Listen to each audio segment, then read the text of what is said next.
buenas, bienvenido al programa Análisis, donde hacemos el más grande esfuerzo por evaluar la realidad nacional e internacional de la manera más científica posible.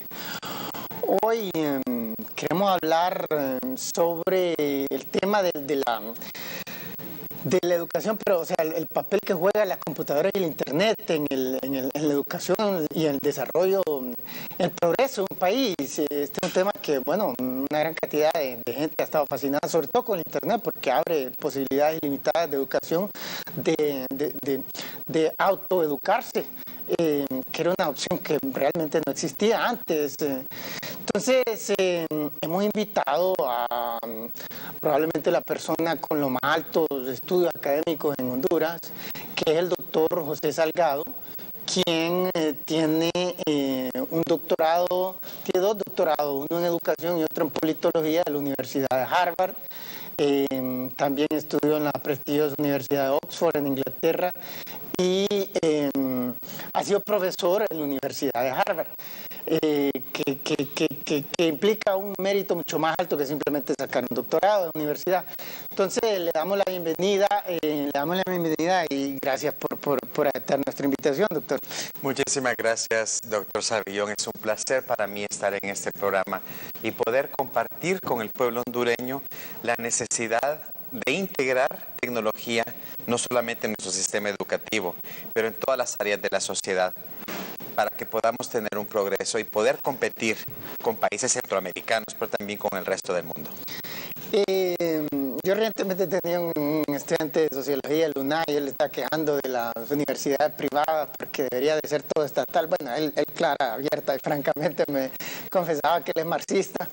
Pero él mismo se quejaba de que las máximas autoridades de la UNA, pese a que la más grande, no cuentan con doctorados y algunos de los más altos dirigentes de la universidad, pues no cuenta ni siquiera con una maestría. Y aquí pues él tiene el puesto de provost, que es un puesto como de vicerrector en la Universidad Tecnológica de Honduras, en la UTH, y eso pues muestra que las universidades privadas toman más en serio el tema de la profesionalidad que la universidad pública. Entonces no tiene lógica que las universidades privadas estén bajo la tutela de las universidades públicas. Yo desde esa perspectiva le doy la razón al actual gobierno saliente y al nuevo, que han estado promoviendo la educación privada, porque definitivamente no encontramos que las mejores universidades del mundo a nivel mundial son privadas. No hay un argumento lógico para que mantenerlas ahí como sosegadas. Pero yendo al tema más particularmente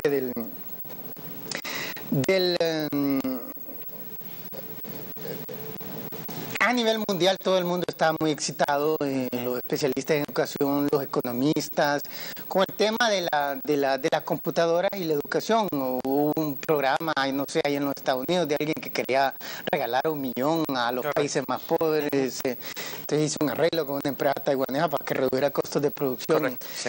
Y bueno, aquí el gobierno actual saliente también tuvo un programa de eso, con este tipo de computadoras para los niños. Y bueno,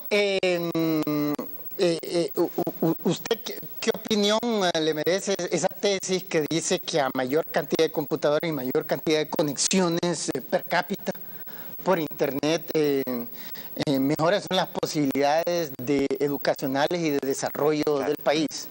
Mira, es una pregunta compleja y me voy a tomar un poco de tiempo contestando esta pregunta, porque no quiero trivializar ni simplificar un tema que en realidad es complejo. Y déjame decirte que primero lo que voy a hacer es enmarcar nuestra conversación, doctor, en el hecho de que la llamamos tecnología de información y comunicación. Y eso en realidad tiene un sentido. Voy a empezar con esto. Si comenzamos con cuando se construyó desde la historia escrita, 3.500 años antes de Cristo. El conocimiento humano no se duplica hasta el año 1750, un poquito más de 5.000 años para duplicar el conocimiento. Hoy día el conocimiento se está duplicando cada 73 días, el conocimiento humano. La información que se intercambia a nivel mundial diariamente es 3 veces la información total del mundo. Entonces, Alucinante. Pero... alucinante. Entonces, hace 20, 30 años, cuando tú y yo fuimos a la secundaria, usamos los ficheros. Y había que ir a hablar con un bibliotecario para que nos diera el libro, a ver si estaba el libro. Y en nuestro caso, lastimosamente en Honduras, generalmente eran libros de 10, 15, 20 años atrás. Hoy día el reto no es la información. La información está exactamente ahí. Entonces, lo que tenemos que pensar cuando pensamos en educación en tecnología y tecnología en educación y tecnología para el progreso nacional, tenemos que ver que es un cambio total de paradigma. Tenemos que cambiar la manera en que pensamos acerca del mundo. Ya no es, por ejemplo, de que yo voy a tomar y memorizar. Cuando tú y yo fuimos al colegio, nos enseñaron desde primera hasta tercer curso los viajes de Colón. El currículo nos enseñaba lo mismo todos los años. Y lo que hace es que pues uno está rezagado. Pero ahora la información está tan enfrente de nosotros que el reto no es la información. El reto es cómo saber qué información podemos utilizar, cómo la vamos a discernir, a separarla, a organizarla y luego cómo la vamos a utilizar para tomar decisiones y solucionar problemas reales de una sociedad. Por eso se llama tecnología de la información y la comunicación. Entonces, el reto que tiene nuestro país, y conozco muy bien el programa de computadoras que el gobierno de Honduras, que entregó 70,000 computadoras a niños y maestros el año pasado. El problema es que no podemos seguir capacitando a los profesores en los métodos y maneras de pensar que usaban antes con una computadora. Porque lo que terminamos haciendo es usando la computadora como una máquina de escribir, en los mejores casos. Pero no hemos pensado en cómo utilizar la computadora para tener información, utilizar esa información para tomar decisiones que van a resolucionar los problemas locales, familiares, comunitarios. Eso es lo que no hemos hecho en grandes rasgos en el tema de educación y tecnología en Honduras. Como todavía tenemos un paradigma donde el alumno va a la escuela a sentarse en una fila, a memorizar, a repetir lo que el maestro dice, y esto pasa desde el kinder hasta la universidad. Entonces el alumno no desarrolla habilidades reales, habilidades globales del siglo XXI, como por ejemplo usar información para tomar decisiones, resolver conflictos, comunicación, cómo utilizar esa información y hacer presentaciones reales, coordinarla y organizarla, porque la información va a cambiar en 73 días. Entonces, ¿cómo hacemos para educar a la gente de esta manera? Ese es en el tema de educación, tecnología y educación. Pero ¿qué pasa en nuestro país? Todavía es limitado el uso de la banca o de cualquier otro servicio a través de la tecnología y las computadoras, al punto que yo tengo que pasar 2 horas en fila en un banco para hacer un par de transacciones, las cuales en otros países se podrían hacer a través de Internet. Entonces, ¿qué sucede? Tenemos más gasto porque el tiempo nos cuesta, tenemos más uso de gasolina, y nos reduce la productividad porque no tenemos programas y sistemas computarizados que agilicen procesos. Eso nos está atrasando. Y el hecho de que no tenemos personal capacitado en Honduras, no para usar, y no me refiero a usar la computadora es un pedacito de la tecnología. La tecnología real es el software que nos permite hacer cosas como estadística, como análisis, como geografía, como matemáticas, como ciencia, como arte. Eso todavía estamos muy rezagados. De esa manera quiero marcar la conversación. La parte de cómo acá hay que cambiar un paradigma en la educación para preparar nuestro país para que llegue al siglo XXI. Y la otra parte es la parte de la tecnología en el comercio, en la banca, en la industria, y que nuestra gente esté preparada para usarla, para que podamos competir en una sociedad globalizada. Entonces, usted sí cree en esa tesis, pues que la mayor utilización de computadoras, en términos per cápita, por supuesto, y mayor conexión a internet. Vamos, es como tener acceso a una enciclopedia, a la mejor biblioteca del mundo. Correcto. Entonces, mejoran los resultados económicos. Absolutamente. Es más, mira, lo que Porque es una tesis extremadamente universal. Yo creo que ¿quién no la comparte, digamos en Harvard? ¿Quién no comparte esa tesis? No hay nadie que compartiría eso. Mira, el mundo hoy es otro mundo de hace 30 años. No vivimos en el mismo planeta que vivíamos hace 30 años. La tecnología de comunicación e información ha hecho que seamos otro tipo de personas. Hay cambios radicales culturales en todo sentido por el uso de la tecnología. Pero si yo comparo tener o no tener tecnología en el siglo XXI, yo diría que el que no tiene acceso a Internet, el que no sabe usar tecnología, es el analfabeto del siglo XXI. Es estar exactamente como alguien que no sabía leer y escribir a mediados del siglo XX. Ok, tenemos que hacer una pausa comercial. Antes de eso, les queremos recordar que nos pueden seguir en nuestra página de Facebook, Dr. Carlos Avellón, y también los entusiasmamos a adquirir el libro Riqueza para Todos, que se encuentra en librería Guaymuras de Tegucigalpa, en el centro de la capital, y librería Metronova de San Pedro Sula, en el Mall Galerías del Valle. No se vean que ya regresamos con más.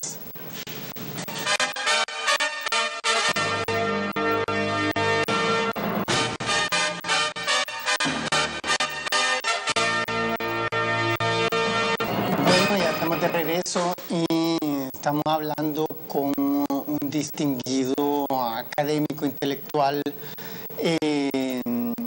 hondureño, y también se nos acaba de unir el doctor Mario Lanza, quien es un doctorado en física y tiene un total de 14 títulos universitarios. Y él pues ha estado muy involucrado en este tema de la computadora y del internet. Incluso él se ha codeado con digamos el creador, el fundador del internet en los Estados Unidos, y con científicos de la NASA. Entonces, pero él actualmente está trabajando como vicerrector de la Universidad José Cecilio del Valle. Y nuevamente una buena muestra de que las universidades privadas toman más en serio que las universidades públicas la profesionalidad académica, y por tanto no se justifica que estén bajo el yugo de la Universidad Nacional Autónoma. El gobierno les debería dar más autonomía para que puedan regir con más flexibilidad y puedan servir mejor los intereses educacionales del sector privado en Honduras. Entonces, doctor, gracias por estar con nosotros, y aquí le estamos haciendo esta pregunta, y es que ¿cuál es el rol de las computadoras y del internet en la educación y en el progreso de un país? ¿Qué tan útil, como dice el doctor aquí, es una cosa generalizada entre el medio, digamos, pedagógico de Harvard y de las otras grandes universidades? La idea que esas dos cosas, esas dos variables son extremadamente útiles para el progreso educacional, sí, y para el progreso en general del país. Sí, es un placer estar con ustedes aquí hoy, ¿verdad? Los dos doctores muy distinguidos de nuestro país, hondureños también. Solo quisiera, por efectos de la audiencia, que pude observar detenidamente cuando entré, y que solo quería hacer una aclaración, que hoy en día sí se pueden hacer transacciones en la banca. De hecho, uno puede hacer pagos en línea, todo tipo de transacciones entre banca, pero lo que no existía antes era una ley habilitante de firmas y documentos electrónicos, que hoy en día, el 23 de diciembre, se aprobó en el país. Yo me refería al rezago. Y que ahora va con dificultad. Este montón de leyes que han aprobado, que las han aprobado la carrera, quiero decirles que también se aprobó la creación de la Secretaría Nacional de Ciencia, Tecnología e Innovación, y el Instituto Hondureño de Ciencia, Tecnología e Innovación, y el Fondo para el Desarrollo de la Ciencia, la Tecnología y la Innovación. Pero además se aprobó también una ley de reforma al sector de telecomunicaciones, que le llamaron Ley de las TIC, que crea ambiguamente una Dirección de Tecnologías de la Información y Comunicación dentro de CONATEL, para que dirija el tema del gobierno electrónico. Pero uno es un ente regulador, no puede ser ejecutor, ni puede estar en cuarto o quinto nivel de categoría. La importancia que tiene el desarrollo de la infotecnología en el país, tanto para la educación como para la industria y el comercio. Entonces, vamos a tener que trabajar en estos temas, ayudarle al gobierno con la parte académica para impulsar eso. Hay un rezago, obviamente, pero ya se están haciendo algunas cosas. Me da miedo un poco el tema de pensar que el simple hecho del manejo de la tecnología y la alfabetización digital, que se refiere a los que tienen acceso o no a la tecnología, o los que tienen acceso pero no están con el suficiente entrenamiento para utilizarla adecuadamente, pueda contribuir significativamente al crecimiento económico. Porque si vemos China, que ha crecido los últimos 30 años en 10% anual, la penetración de la tecnología, del internet en las escuelas o simplemente las computadoras en las escuelas es muy bajo. Y ha tenido un crecimiento económico en los últimos 30 años, según tú mismo has indicado, muy alto. Entonces, uno puede encontrar diferentes países que han tenido rápido crecimiento económico, pero no necesariamente la tecnología esté arraigado tanto en los sistemas educativos como en los sistemas de producción. O sea, lo que me refiero es que uno puede encontrar diferentes países que eso no se da. Pero si uno revisa ciertos países, por ejemplo, los países desarrollados y algunos que están en vías de desarrollo, como los famosos BRICS, que ahora ya se incluye a Sudáfrica, ese fenómeno sí se ha dado, quitando a China, claro, que es el que hace el ruido. Pero mira, me alegra que hables de la contextualización, porque estamos hablando de un país comunista y de un país donde se fuerza a la gente a ir a centros de producción en Shanghai, que ha crecido 700% en tamaño en los últimos 10 años, o sea, un crecimiento nunca visto antes. Pero cuando yo estoy hablando de tecnología, primero, y creo que estarías de acuerdo, que el que no sepa de tecnología en el siglo XXI, en el mundo occidental, en el siglo XXI, bajo las condiciones de Centroamérica, Honduras, la América Latina, es una persona que en realidad es analfabeto. Sí. Ya no tiene eso. En eso estamos de acuerdo. Correcto. Analfabeto digital se llama ahora. Exacto. Pero lo que yo quiero decir es, empecé mi argumento con analizando la situación de la educación. Sí. Entonces, si nosotros no enseñamos a nuestra gente, más allá de consumir tecnología, ya sea Facebook y eso, que en realidad eso no es tecnología, sino que estoy hablando de que como puedan, usuarios. Más que todo que puedan resolver problemas reales. Por ejemplo, mira, una aplicación que en la UTH los chicos están trabajando, por la localización de la UTH, a pesar de que es un campus bellísimo, está en el periférico, los chicos están haciendo una aplicación que se llama Dame Jalón, que permite a los estudiantes saber qué otras personas viven cerca de su casa y les pueden llevar y traer a la universidad. Ya no tenemos que poner un boletín, usar papel, ya no hay que usar eso, sino que tenemos una aplicación. Entonces, la tecnología en la educación debe servir al país para resolver problemas reales. De acuerdo. Para resolver los problemas reales del país. Entonces, ya no tenemos que hablar únicamente de e-learning. Ahora estamos hablando de mobile learning. Sí, m-learning. De acuerdo. Y estamos hablando de esto. Y en Honduras sí tenemos que en vez de, aunque conozco las XO, que es el programa que tú hablabas del gobierno de Honduras, el cambio tiene que ser de que Pero esas XO que andan dando el gobierno son demasiado limitadas. No, absolutamente. Y con un sabor de sugar y todo. Yo mi oficina del MIT me mandó una a mí que tiene Windows y Office. Mira, ya se pueden hacer otras cosas. Yo fui el director del programa de monitoreo y evaluación de este programa y lo conozco muy bien. ¿De aquí de Honduras? Sí, trabajé en la Secretaría de la Presidencia antes de estar en la UTH. Es un buen comienzo. Yo creo ¿No que es no. el mejor comienzo? Yo creo que no. Yo creo que retrocedimos el programa de infopedagogía e informática educativa que habíamos desarrollado, la conceptualización desde Callejas, después Carlos Flores que le dio valor en una ley y después con Ricardo Maduro que lo implementamos. El problema de manera, es que todavía estamos rezagados. El problema es que todavía pero no lo vamos a resolver con XO. Tenemos absolutamente no, pero espero que al menos 70,000 personas tengan una diferencia en su vida que antes no tenían. Entonces no podemos hacer que estos programas pienso que se tiene que pensar más. Por ejemplo, es un préstamo de muchos años. Eso quiere decir que vamos a estar pagando por tecnología obsoleta dentro de 40 años. Eso no es un programa sostenible, pero tenemos que tener un diálogo nacional acerca de educación. ¿Cuál es el rol de la tecnología? Sí, el modelo en ese programa que no fue bueno. El modelo. No lo quisieron seguir el modelo que ya estaba. Como una herramienta para solucionar los problemas sociales, económicos, políticos de una nación y de la localidad donde vive la gente. Entonces, es cierto que tenemos problemas y interesante esta conversación porque comenzaste hablándome de lo que sí se está haciendo. Porque te voy a contar una cosa. Vino el presidente Oscar Arias y me dice, vamos a empezar el programa de informática educativa en Costa Rica. Ajá. Y me llama y me dice, estoy feliz, ¿puedes venir a mi oficina? Sí, estoy feliz porque Inglaterra nos va a donar unas computadoras. ¿Me puede enseñar las especificaciones? Le dije. Dígale que no al embajador, le dijo. ¿Cómo es posible? No queremos esas 500 computadoras, pero no las queremos. Eran unas Timex Sinclair de 16K con Simon Basic, nada más. O sea, era una cosa totalmente obsoleta que iba saliendo. Y se le dijo que no, y pusimos un trabajo muy fuerte y empezamos los laboratorios de informática educativa en Costa Rica. Después se trajo a la gente de MIT con Lego y todo lo demás. Y no me gustó ese modelo, por eso yo me retiré un poco. Pero al principio dijimos que no. ¿Qué tal si hubiéramos dicho que sí? Entonces, es lo mismo. Eran 500. Sí, es lo mismo manejar.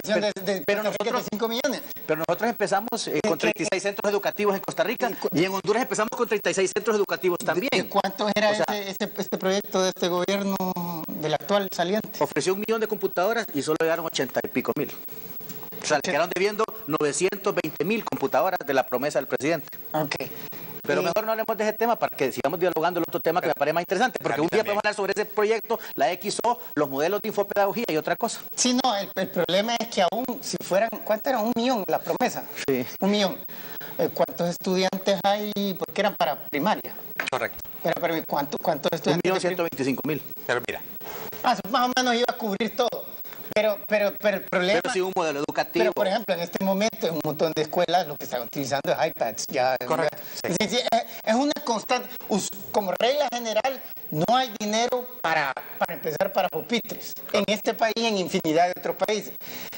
Cuando de casualidad pasa eso, que no pasó en esta ocasión, cuando de casualidad, digamos, Bill Gates anda muy entusiasmado con varios países africanos, sobre todo. Pero China está haciendo iPads de $90. Sí, pero a lo que vamos es que aún si de casualidad obtienen un mecenas que les dé, aún así a los pocos años, o sea, en otros países ya estarían con otra tecnología. Correcto. Eso es mejor que nada, pero aún así, es decir, eso no es lo ideal y usualmente nunca cubren ni siquiera una fracción. Y la pregunta es ¿por qué no se cubre ni una fracción, ni en pupitres, ni en sillas, ni en pizarrones, y mucho menos en computadoras o en iPad? Pero ese argumento hay que tener cuidado con él, porque yo te voy a contar... Pero ahorita tenemos que hacer una pausa comercial. Sí, pero voy a abordar este tema cuando volvás. Magnífico, pero ahorita tenemos que hacer una pausa comercial. Antes de eso, les queremos recordar que nos pueden seguir en nuestra página de Facebook, Dr. Carlos Aviñón. También lo entusiasmamos a adquirir el libro Riqueza para Todos, que se encuentra en librería Guaymura de Tegucigalpa, el centro de la capital, y librería Metronova de San Pedro Sula, en el mall Galerías del Valle. Bueno, no se vayan que ya regresamos con más.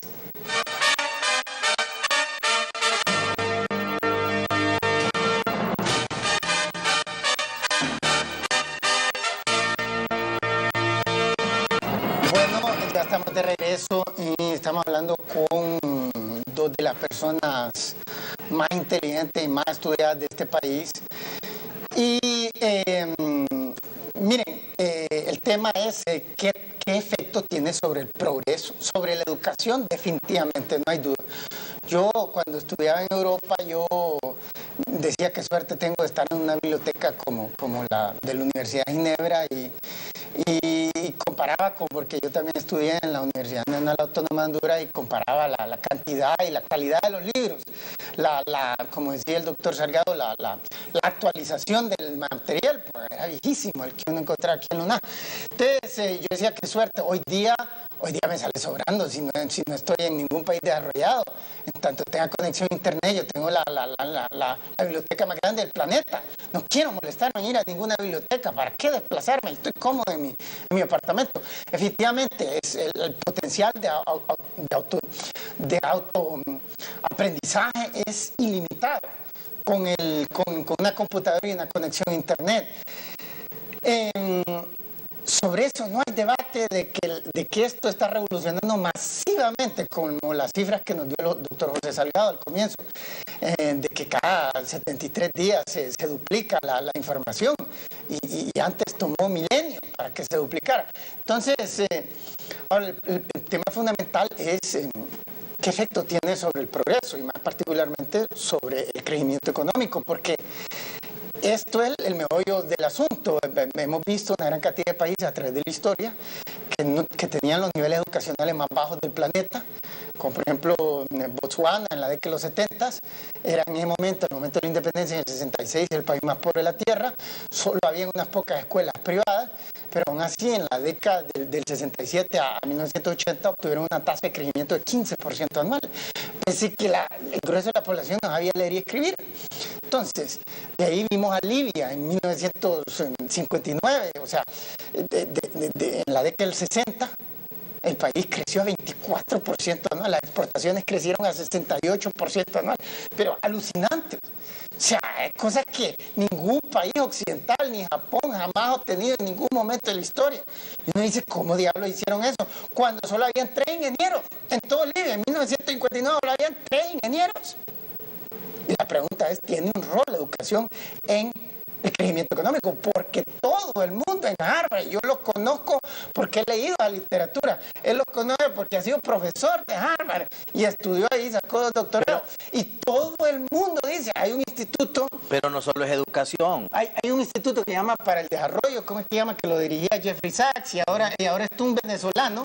Pero no solo... Un venezolano que se llama Hausman. Ricardo Hausman, que estuvo en el BID. Pero la variable no solo es educación, hay otras cosas, innovación, competitividad. Ese es uno de los temas centrales de ese instituto. Sí, educación, pero también incluye no solo educación. Les queremos dar no solo educación, competitividad, innovación. Si nos muestran, por favor, los datos. Permíteme, ¿dónde vas a aprender innovación? ¿Dónde se va a preparar la gente para que haga esas estructuras? En el sistema educativo. En el sistema educativo, entonces, estamos de acuerdo. El centro, creatividad, innovación, competitividad, hay varias cosas para el crecimiento económico. Solo educación no. Mira, todo lo que es competitividad, todo lo que es innovación, todo lo que es logística, todo eso únicamente se puede lograr a través de un sistema educativo que esté enfocado al desarrollo del país. Y déjame darte el ejemplo. Tienes razón. La literatura y la investigación en relación entre educación y progreso, como mucha otra investigación, es ambigua, pero es también contextualizada.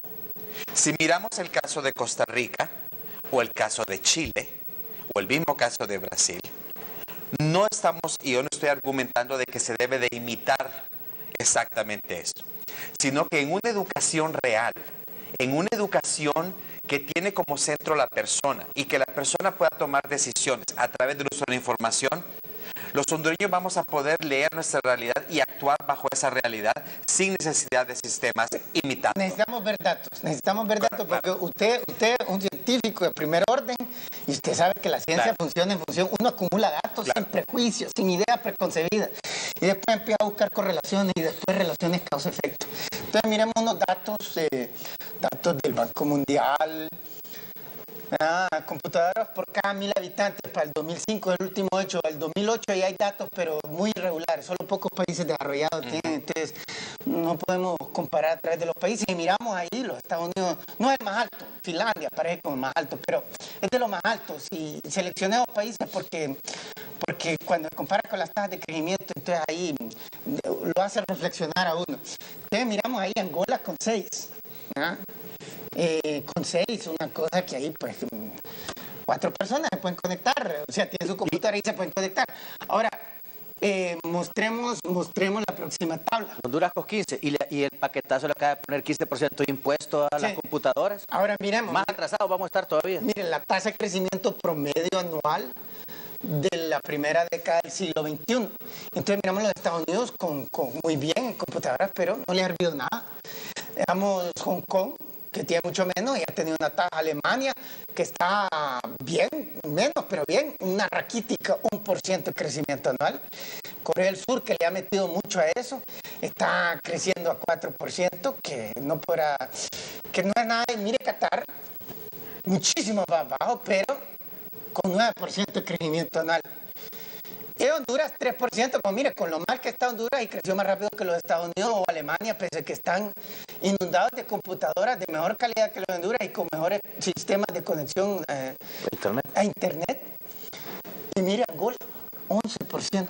Mire, la mejor tasa de los Estados Unidos en cualquier momento de la historia fue a finales del siglo XIX, fue en 1880, 1900 y fue como 8% anual.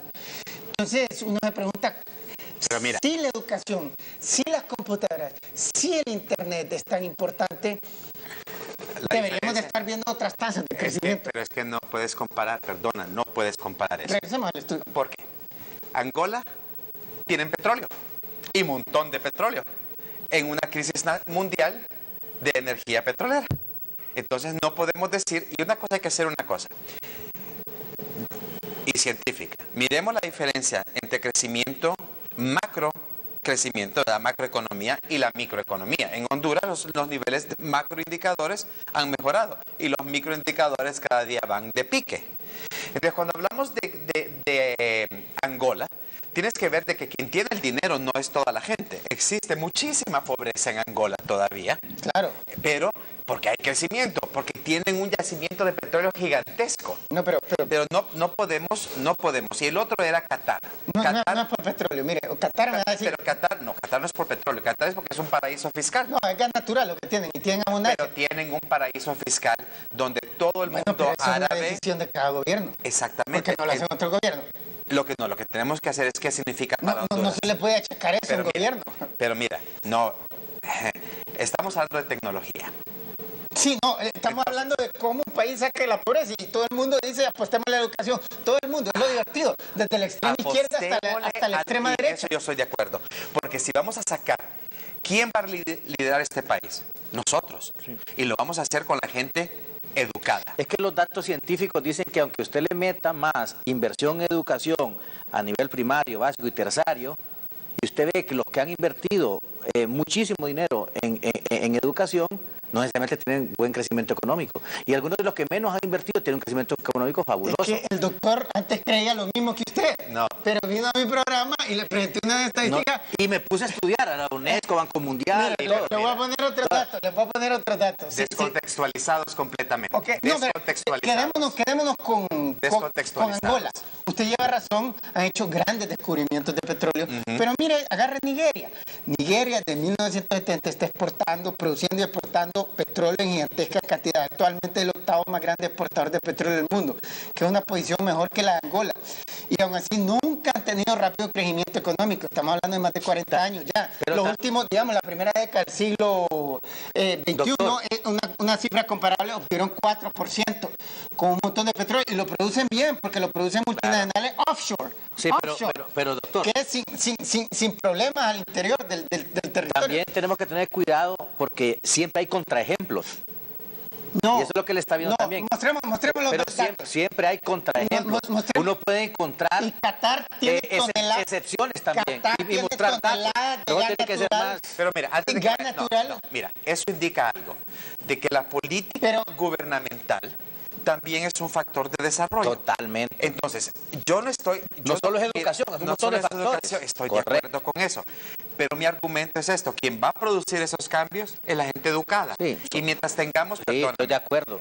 El sistema de estupidificación que tenemos en nuestro país. Tenemos un modelo del siglo XIX todavía en nuestro país. Eso está mal, hay que cambiarlo, ahí lleva toda la razón. Tenemos un modelo del siglo XIX con chicos del siglo XXI. La pregunta es... Ahora, pero las decisiones que tomemos, económicas, ambientales, de impuestos y todo eso, pero fíjese que la pregunta es si hay causalidad de eso al crecimiento económico. Esa es la pregunta. Pero hay un tema, fíjese que y eso es lo que todo el mundo dice, a nivel Banco Mundial lo sostiene, pero los datos no dicen eso. Miren, mi tesis es, ¿sabe cuál es mi tesis? Sí, yo sé. Mi tesis es que no hay absolutamente ninguna causa-efecto de educación. El país, porque hay datos de sobra que dicen países con los peores niveles de analfabetismo del mundo y pueden obtener tasas de crecimiento las más rápidas del mundo. Qatar, en la década de los 70, creció a 30% anual en un momento en que su nivel educacional era desastroso. ¿Y a cuánta gente benefició eso? Hay una cosa en crecimiento económico y beneficia a todo el desarrollo. mundo. Beneficia a todo el mundo. No. Mire, No. mostremos la próxima datos. Mira, vaya, no, antes de que sigas. No, La pero segunda sigue economía hablando, más pero grande, mostremos la segunda economía más grande del mundo es China. Y tiene la más alta pobreza. Brasil. No. Brasil tiene altísima pobreza. No. Sí, claro. No. El crecimiento el crecimiento de México también lo que mira mide uno el la Banco pobreza. Mundial Sí. no está diciéndome si la persona que vive en el bordo así al es. lado del río ha salido de la pobreza. Doctor, mire, Sí. aquí hay una serie de conceptos que, mire, cuando digamos tasas de crecimiento económico, lo que la tasa de crecimiento nos dice cómo aumentó de un año a otro Correcto. el Producto Interno Bruto. No nos está diciendo que porque Angola creció 11% ya dejó de ser pobre, porque Angola en el año 1999 tenía un ingreso per cápita que era como de $400. Honduras, que anda mal, usted sabe que mal anda Honduras y anda por $5,000. Entonces, gracias a ese 11%, ahora ya anda como por 3,000. Ha hecho un salto cualitativo, pero 3,000 están todavía mucho peor que nosotros. Y usted lleva razón, todavía, pero han mejorado las condiciones de vida a una velocidad más rápida que ningún país occidental jamás logrado hacer esa velocidad. Japón lo hizo en los 60 porque creció a 11%. Entonces, esa tasa de crecimiento nos dice que China sigue siendo pobre, pero es que en 1979, cuando comenzaron a crecer a 10%, tenían un ingreso per cápita de como 300. Si hace apenas unos cuantos años se habían muerto como 30 millones de hambre. O sea, y entonces ahorita ya están para el 2013 ya están en $10,000 de ingreso per cápita. Alcanzaron Honduras y la rebasaron. ¿Por qué? Porque en el mismo periodo Honduras creció a 3% anual y ellos crecieron a 10%. Entonces, esa tasa de crecimiento es lo que determina el ingreso per cápita. Pero el ingreso per cápita en determinado momento... Pero además eso es un promedio. Pero esa tasa de crecimiento en 10 años, aún por rápido que sea, si comienza un nivel bien bajo, no quiere decir que ya va a estar rico. Por ejemplo, como a te menos digo, que crezca entonces, a 30% anual, como creció en Qatar. Ahí sí, en una década sale de la pobreza extrema a la riqueza. pero también es una falacia porque es un promedio. Porque es una cosa de números. Entonces, mira, Una cosa de números, alfabetización promedio de Honduras 18%. A Pero hay 3% lugares, vamos a en ocupar. Empira, que es 92%. No, pero eso la tasa. Eso lo va escondiendo. No, porque si la tasa la desglosan. Yo gano 5 millones y vos ganas 20 en Empiras. ¿El promedio cuánto es de los dos? No, ustedes si desglosan la tasa de crecimiento 2 millones y medio. por departamento encuentran que la tasa de crecimiento económico más rápido en los últimos 100 años en Honduras la ha tenido el departamento de Cortés. Y es ahí donde está el nivel de desempleo más bajo y los niveles de ingresos más altos de Honduras. Dígame, ¿no? Todo el mundo lo sabe. Pero los promedios. Para ahí es donde más se miran. Pero los promedios y el ingreso per cápita esconde. Yo gano 5 millones y vos ganas 2 lempiras. ¿Cuánto es el promedio?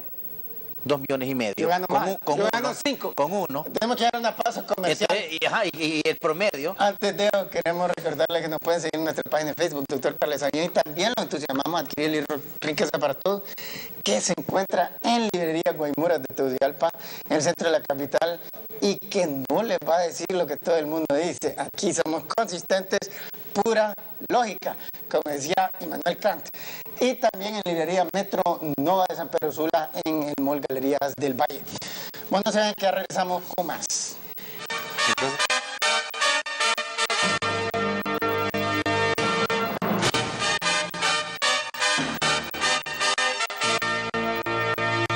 Bueno, estamos de regreso.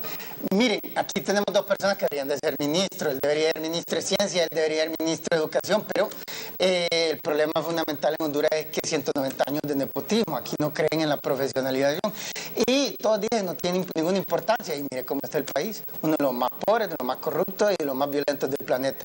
Países como Singapur tienen una obsesión con la profesionalización del Estado y parece que no tienen ni agricultura ni minería y son más ricos que los Estados Unidos, mucho más. Cero desempleo, cero criminalidad, tasa de homicidio 0 por cada 100,000 habitantes. Aquí tenemos hasta 90 llegados. En los Estados Unidos tiene 5. Todos los países europeos andan 2, 1. Singapur tiene 0. Entonces, paga la profesionalidad y hay muchos hondureños que le han tomado la palabra al nuevo presidente y él ha dicho que las cosas van a cambiar radicalmente. Él se superó a punto de disciplina y esfuerzo, logró conseguir una beca del gobierno de los Estados Unidos y está con una maestría allá. muchos hondureños están esperanzados que él va a romper con 190 años de nepotismo de este país y que va a nombrar a la gente más competente al gobierno, aun si no son de su partido político, porque así hacen en Singapur. Él ha citado muchas veces el ejemplo de Singapur y hay que seguirlo en toda la línea. Bueno, pero regresando al tema, miren, queremos mostrar unos datos, una estadística, porque es que no podemos hablar sin datos. No podemos hablar sin datos. Mire, si regresamos en el tiempo, las cosas se vuelven más drásticas. La primera computadora personal apareció en 1965, fue la empresa italiana Olivetti y costaban $3.200 y casi nadie consiguió. Entonces, computadoras por 1.000 habitantes en los Estados Unidos entonces eran. Eso fue en los 80. Pero la economía creció 4%, mucho mejor, que 2 veces más rápido que en este momento. Y Corea del Sur en entonces pues venía saliendo una guerra civil, creció a 8%, muy rápido, pero con 0 computadoras. Mostremos la próxima tabla. Por favor, mostremos la próxima tabla, que tenemos poco tiempo. Y sí, la anterior, se saltaron una. Bueno, ahí miramos, mire, ve en Hong Kong, 12% en la década de los 50, había 0 computadoras personales en todo el planeta. Alemania lo mismo, la mejor década en la historia alemana. No nos dice nada. O sea, eso lo que nos dice es no nos dice nada. Eso lo que nos dice que computadoras y conexión a internet son maravillosos para la educación, Sí, pero no tienen un efecto. Pero ahí no había y siempre tenía que haber crecimiento. No crecimiento. Eso quiere decir que no tenía un efecto causal sobre el crecimiento económico. No, perdón, ahí te voy a decir con todo respeto y como científico a científico estás equivocado. Okay. Estás usando una metodología para medir algo descontextualizada completamente. ¿Cómo así? No había internet en 1960. Ni computadoras personales menos tampoco. Exacto. Por eso estoy poniendo un 0. Mira. Pero había que crecer, pero había economía, desarrollo económico, comencé esta conversación diciendo de que el mundo es diferente desde hace 30 años. Antes, no tener computadora o tener computadora no tenía una injerencia en la economía. Hoy sí. Pero entonces la gente decía que había que invertir bastante en educación y por eso el presupuesto de educación en entonces en un montón de países ya era el más grande. Exacto. El ejemplo es el clásico mismo es principio Singapur y ahorita, Japón. porque ahorita están queriendo utilizar las computadoras y la internet para agilizar la educación. Es la misma tesis de que la educación es fundamental para el crecimiento económico y no hay correlación, no hay relación causa-efecto. Ese es el problema. Entonces, eso, mira. Mire, yo fui al Banco Mundial a presentarle la tesis en el 1998 y lo presenté a los expertos en educación y crecimiento económico. Se trabaron, se enojaron y me echaron, pero el argumento lo gané yo. Pero mira, te voy a decir por qué yo no miro el argumento como, primero no lo veo como ganar y perder. No, no, porque siempre, aunque no había computadora, pero es que los del Banco Mundial, el crecimiento económico. Los del Banco Mundial es un trabajo, eliminar la pobreza. Y descontextualizas históricamente.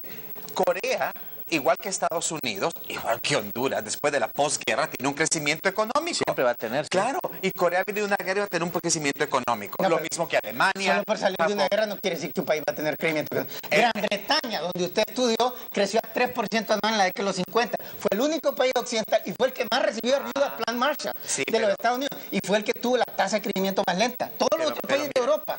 Grecia, Portugal. Con todo respeto, déjame decirte esto. Yo no puedo comparar 1960 con el 2014. Imposible. No hay una manera de hacerlo. Y si negamos la necesidad de la tecnología en la educación para el progreso del país, vamos a vender mangos al mercado porque eso es lo que nos va a quedar. No. Entonces, negar la necesidad de la tecnología en el siglo XXI, primero como educador, como la máxima autoridad académica de la universidad, si yo a un alumno no le proveo con los mecanismos, con la tecnología, con lo que necesite, no va a poder ser empleado. Y si no es empleado, y lo más importante es que yo quiero que sea un emprendedor, es correcto, que sepa usar la tecnología para ponerse su propio negocio y aumentar la economía, entonces no aumentamos y mejoramos la economía. Entonces, con todo respeto, doctor Savillón, la educación, cuando se dice que no hay una causa-efecto, se está usando un modelo científico como que hay un puentecito entre educación y eso. No, los educadores, la gente educada es la que causa progreso a través de la creación de compañías, a través de la creación de innovación. Eso es lo que va a causar progreso. Y en el 2014, siglo XXI, no se puede lograr sin una computadora y con tecnología. Todo el quehacer humano ahora está con tecnología. Y sin entonces, duda. los ejemplos que tú mismo has usado, Corea, etcétera, son países altamente tecnológicos. Y la extracción de... Claro, pero... Y ahora cuando están más tecnologizados, están teniendo peores tasas de crecimiento en los últimos 40 o 50 años. Pero si no lo hacen, se van a quedar atrás de todos modos. La correlación va en la otra dirección, no, más bien. Acabas de cercenar la historia. Y como politólogo yo no puedo ser... Porque mira, la posguerra no se puede trae... comparar de una década a otra.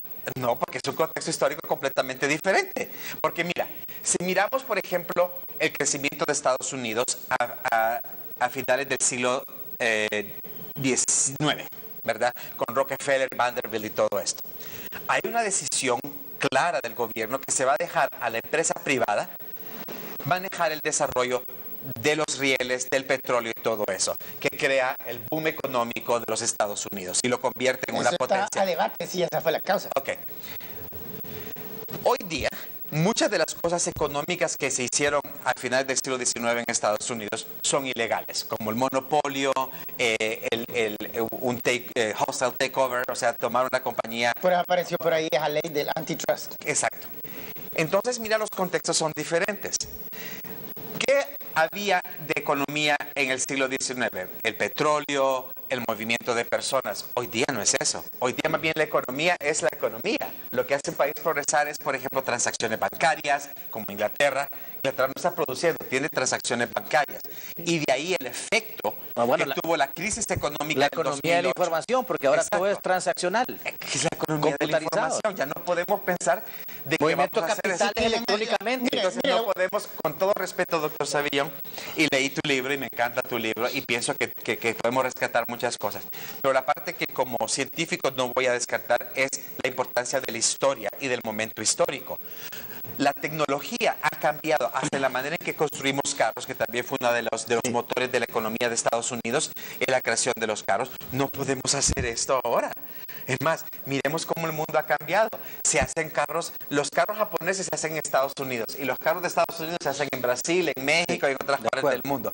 Ya la economía es globalizada. Doctor. El crecimiento no se tiene que ver como un país, sino qué decisiones políticas, sociales, económicas toma un país. Doctor. Para producir desarrollo para todas las personas y no solo para un grupo. Doctor, bueno, estamos terminando, pero yo quisiera aprovechar, quiero aprovechar, sí, pero quiero aprovechar a pedir al Congreso Nacional que por favor, pensando en el bienestar y el desarrollo del país, que eliminen la exoneración de impuestos a todos los productos de tecnología, software, computadoras y todos los relacionados con las tecnologías de información y comunicación, porque somos el único país ahorita en el mundo que le ha puesto impuestos a esto y va a ser un decrecimiento. Y estamos hablando de que la importancia que tiene la tecnología en la educación, el crecimiento económico y el desarrollo de Honduras. Por favor, Congreso Nacional, deroguen el impuesto a las computadoras. Es una exigencia del pueblo. Ok.